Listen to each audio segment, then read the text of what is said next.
Fiber. I'm Paige, and I'm glad you're here. Welcome, welcome. If you're watching the replay, I really appreciate it. If you're watching the replay, will you leave a comment below so I know you watched and let me know what you're into? I would like to know. In this video, I want us to chat about making things, crafting, making art, building things, whatever floats your boat, whatever gets you going. I know there's a lot of things that I love making, so I thought I would share some of them with you. I also realized, sorry, today's May 3rd. No, today's May 4th. This is my fourth video, yes. I also just realized that live videos are supposed to be videos that you and I interact in. And up until this point, I kind of just barreled through what I was going to talk about and then ended it. So help me out. Help me remember to chat with you. Comment below, ask any questions, share your experiences. So, how are you? How was your day? I did lie to you guys. I think in the first video I said I'd be going live earlier in the day. And I realize now that going live is going to be more around this time every day because I have a lot to get done in my garden. So I'll be out there until the sun's almost going down. So yeah. Hello, Mrs. Gifford. How are you? Oh my gosh. I haven't seen you in years. I miss you. How's Massachusetts? Wait, did you move out of Massachusetts? I feel like you moved. Or maybe you moved into another house, but you're still in the same state. Anyway, hi. Thanks for being here. Ah, oh my gosh. Hi, Grace. How are you? I'm so glad you're here. Hello, hello. All right, so I don't know. Do you want to chat about making? You two that are here with me now, you both know what I love to do. I love to knit and crochet. I love to weave and spin. I love to draw. It's been a long time. Yes, Massachusetts. Oh, you're on the Cape now. That's nice. I love all things fiber arts. But I feel like I haven't, that's later in life. Like I crocheted as a kid, but it wasn't something that I always did. I drew a lot. Like that's what I really did. I loved doing calligraphy as a kid. I loved doodling, which I think you guys have seen, or maybe you haven't seen, on my Instagram. Not my Frame and Fiber Instagram, but my Page the Framer Instagram. I show a lot of the things that I like to draw. And I've been taking those drawings and embroidering them. I've just discovered embroidery. I'm really new to stitching and I'm absolutely loving it. I feel like it's going to start taking over. Well, it has kind of taken over my crafting time at night and in the morning, depending on what I'm doing. I have like anywhere from an hour to 3 hours a day. Sometimes on a Sunday afternoon, I have more. How many do you guys get to knit all day long? Probably not. You guys probably aren't able to do that either. But so here is my latest. So this is the drawing that I did. Oh, do I have my, oh shoot, it's in the other room. I have the actual sketchbook that I copied this out of. So this is a sticky sewing. I don't want to say it's an interface because it's not. I forget what it's called. Shoot, I should have brought all this stuff in with me. No, I don't have it. It's sticky stuff. Thanks, Lee. Yeah, it's really, really fun. I did talk to my friend Seashore Sharon. Hey, Mary Ann. Oh my gosh. Yes, you will see me and I will get to see you.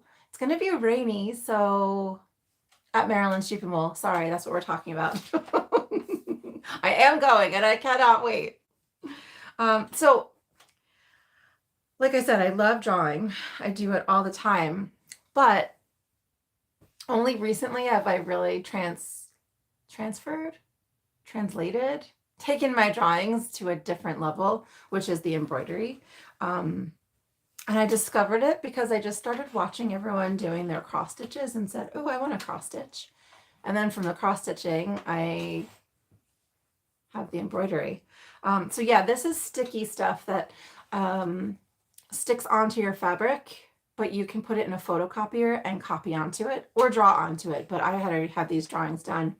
So this was a drawing that I had done a while back. I was really into taking the backs of playing cards and kind of, you know, creating or using them in here. Hi, Jason, my friend. I love the back of playing cards. I think they're so cool. So I look at them all the time. I'm always searching out new ones and old ones and interesting ones. And that's where this one was kind of inspired by. So yeah, the embroidery is super fun. I think I started saying that Sharon, my friend Sharon, I was getting some advice from her because some people have said that maybe I should make some patterns to let people, you know, play with my drawings. And she gave me a pretty good tip in that she thinks that this might be a little bit too tedious because they're really tiny. Like on my phone right now, they look really big, but they're super small. I hope I don't have, I just came in from weeding. I was in my vegetable bed, so my fingernails are gross. So I'm not gonna, ew, that's so gross. I'm gonna hide my hands. So like that right there, like in the center. Okay, you're just gonna see my dirty fingernails. I'm sorry. That's all just one strand. So I want to redo this drawing or redo this embroidery using like 2 to 3 strands and making it much more simple. So that's what I'm doing. I'm really obsessed with this right now. This is really making me happy. The why of making, why do I love doing all of this? I don't know if I have, you know, I'm not eloquent and I don't have like, well, I have deep thoughts, but I don't necessarily know how to always express my deep thoughts. But making things is just like, it makes me happy. Oh my gosh. Jason, I will just send you some now because I have some printed up. I'll just send them to you. I would love to see what you do. Thanks, pal. But yeah, it does making helps my, I think a lot of you can relate to everything I'm probably going to say, but it helps me quiets my mind. It helps me to release any tension. But there's something even more, like there's something deeper when it comes to just sitting down and either drawing, mostly drawing. I feel like drawing is where I zone out. Well, that's not true. I shouldn't say that because I love spinning too. So it's really all of the crafty making goodness. Anything that I feel like I can explore, learn, continue to grow, and continue to feel challenged. I feel like that's why I am always constantly wanting to sit down and make something. What about you guys? What's been inspiring you lately in your making? Like I said, this has been making me happy. The playing cards have been making me happy. I've also been, I didn't bring, oh yes I did. Okay, I did bring this in with me. No, I didn't, shoot. Not prepared. I discovered blackwork embroidery. Again, I'm new to all of this, so for me, it's like, it's exciting. Blackwork embroidery is going to make its way into these drawings as well. I've been doing tiny little practice pieces just because that's the other thing too with me and my making. I don't necessarily need to make something to have a product. Euphoric is the best way to describe crafting arts. I agree. You are a master of all of them. Yeah, I don't like I can just sit down and take a scrap piece of paper and just stitch a little pattern just for the sake of stitching and getting better and just learning and not have that end up being anything. I feel like that's like if I were to translate that into my knitting, just finding a lovely skein of yarn and swatching, just so I can feel it in my hands, so that I can like spend time with it, learn about it. Hey Lisa, how are you, my dear? Thank you so much. I'm going to send some of these to you too, because you're super talented and I would love to see what you did as well. Although you're so busy with your business. Sorry.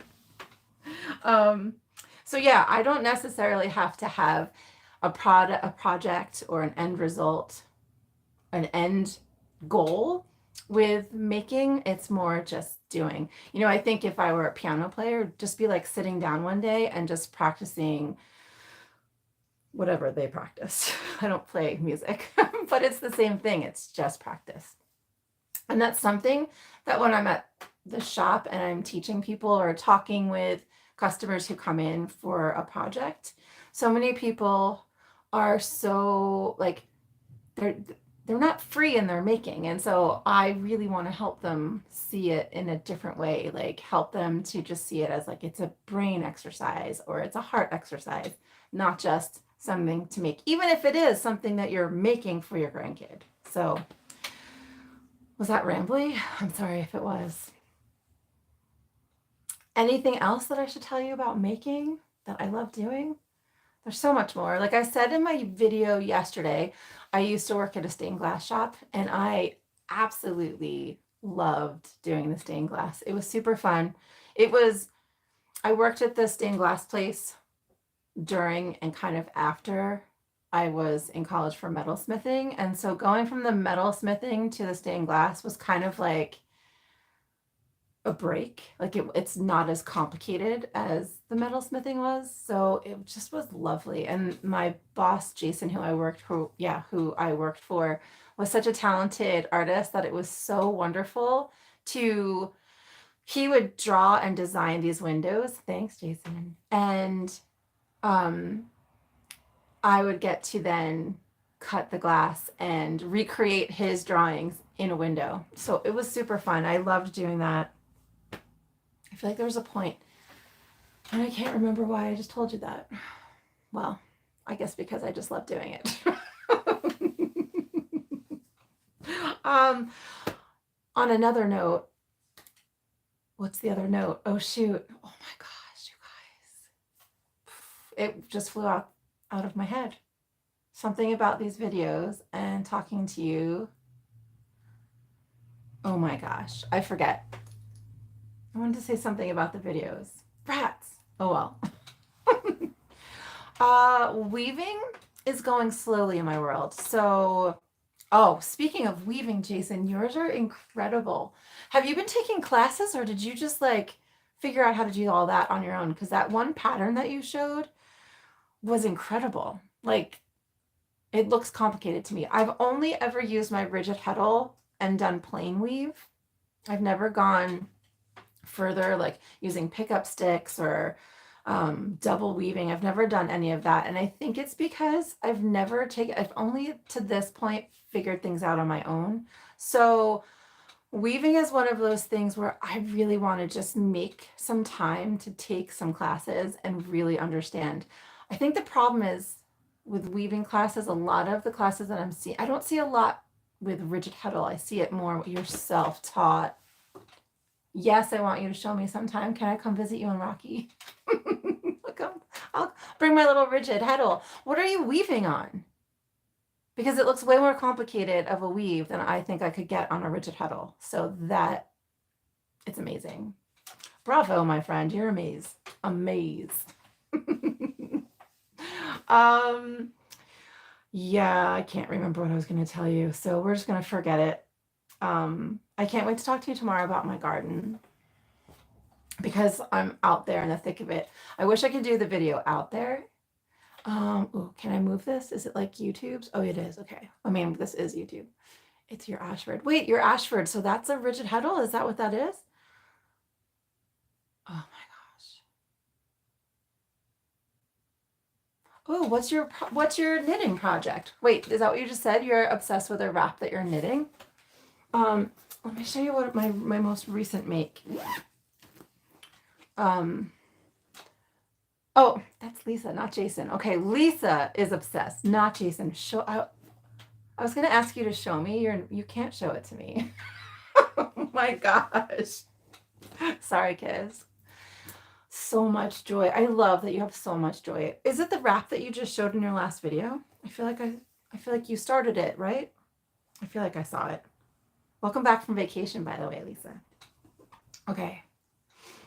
So I started a while back the Field Shawl by Maxim Cyr, Max the Knitter. And I'm such a geek. I always have to use things in my stash, which is bad when you own a business because in my stash, I have more yarn in my stash that I don't sell, but I feel like I need to use it. And so therefore I'm never knitting samples for the shop. It's I need to get over that. This was in my stash. It was a Cascade 220, which I do sell, so I feel a little bit better. I paired it up with Toad Hollow, so I don't sell that.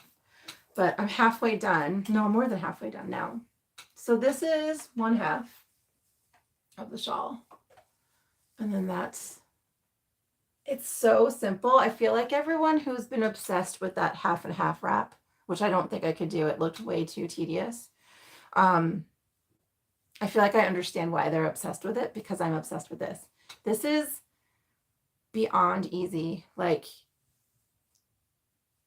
this would be, I would say this could be a second project for a beginner. Like it's that easy. But for someone like you guys and myself who've been knitting for quite some time, this is so lovely to knit. It's just garter stitch. It's 15 rows of one color, or 15 garter, I should say 15 garter bumps, one garter bump. And then you just repeat that as you're increasing. And then you get to the center and you switch to the inverse and you decrease.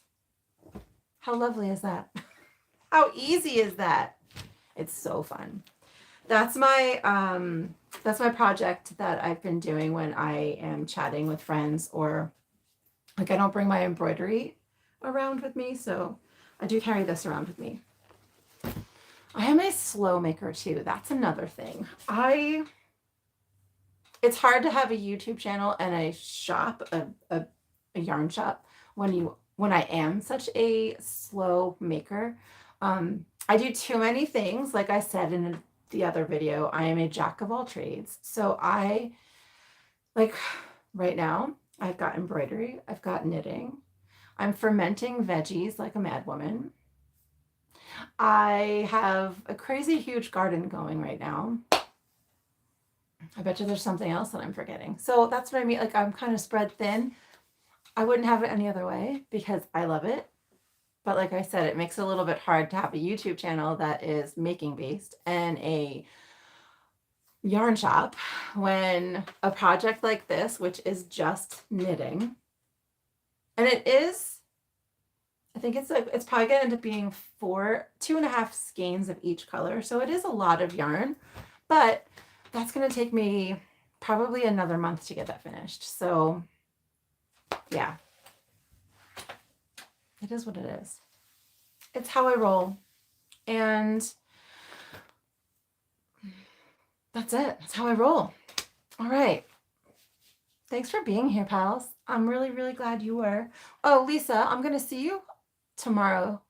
Not tomorrow. I'm going to see you this weekend too. I'm going to see so many of you this weekend. I'm very excited. I'll see you at Maryland's Jeep and Wool. But before that, I'll see you tomorrow to talk about some gardening stuff.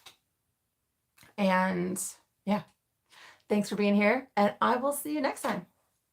Bye, guys. That was for you, Jason.